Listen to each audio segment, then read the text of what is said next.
வாழ்க்கையில எவ்வளோதான் கஷ்டமான சூழ்நிலை வந்தாலும், கிவ் அப் பண்ணாத மனசு இருந்தா, நம்ம வாழ்க்கைய நம்பளுக்கு ஏத்த மாதிரி புது லைஃபா மாத்தி வாழலாம்.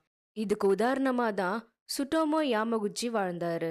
நியூக்ளியர் வெப்பன்றது எவ்வளோ ஒரு மோசமானதுன்னு நம்மளுக்கு தெரியும். யோசிச்சு பாருங்க, ஒரு அட்டாமிக் பாம்ப்ல இருந்து தப்பிக்கிறது ரொம்ப கஷ்டம். ஆனா இவரு 2 அட்டாமிக் பாம்ப்ல இருந்து தப்பிச்சு உயிர் வாழ்ந்திருக்காரு. இத பத்தி தான் இன்னைக்கு நம்ம பார்க்க போறோம். Hi friends, this is Vaish from வைஷ்வர்ஸ்.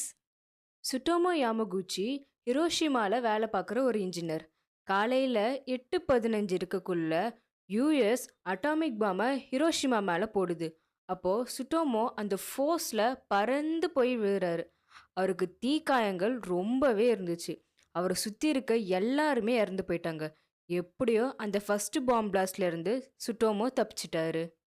3 நாள் கழிச்சு அவரு சொந்த ஊரான நாகசாக்கிக்கு போறாரு.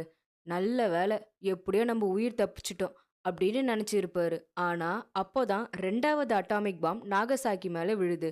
அவர் நிறைய காயங்களோட ரொம்ப ரேடியேஷனால பாதிச்சாரு.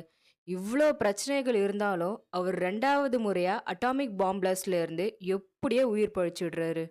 சுட்டோமோ இந்த இன்சிடென்ட்டால உடல் அளவுலயும் மனதளவுலயும் ரொம்ப பாதிப்பு ஏற்பட்டுச்சு.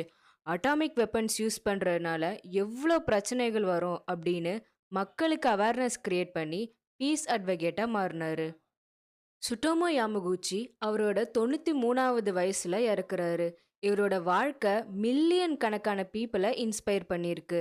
என்னதான் 2 அட்டாமிக் பாம் பிளாஸ்ட்ல இருந்து சர்வே பண்ணியும் ஒரு மனுஷனால இன்னும் ஸ்ட்ராங்காகவும் கிவ் அப் பண்ணாம வாழ்க்கையை வாழ்ந்து மற்றவங்களை இன்ஸ்பயர் பண்ண முடியும்னு நிரூபிச்சு காட்டியிருக்காரு சுட்டோமோ யாமகுச்சி.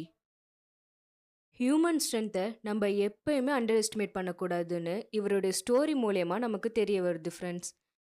என் வீடியோ பார்த்ததுக்கு ரொம்பவே நன்றி ஃப்ரெண்ட்ஸ். இந்த வீடியோ உங்களுக்கு பிடிச்சிருந்துச்சுன்னா லைக் பண்ணி மறக்காமல் சப்ஸ்கிரைப் பண்ணிட்டு போங்க. அண்ட் இந்த வீடியோ எப்படி இருந்துச்சுன்னு கமெண்ட்ஸில் சொல்லிட்டு போங்க ஃப்ரெண்ட்ஸ். பாய் பாய்.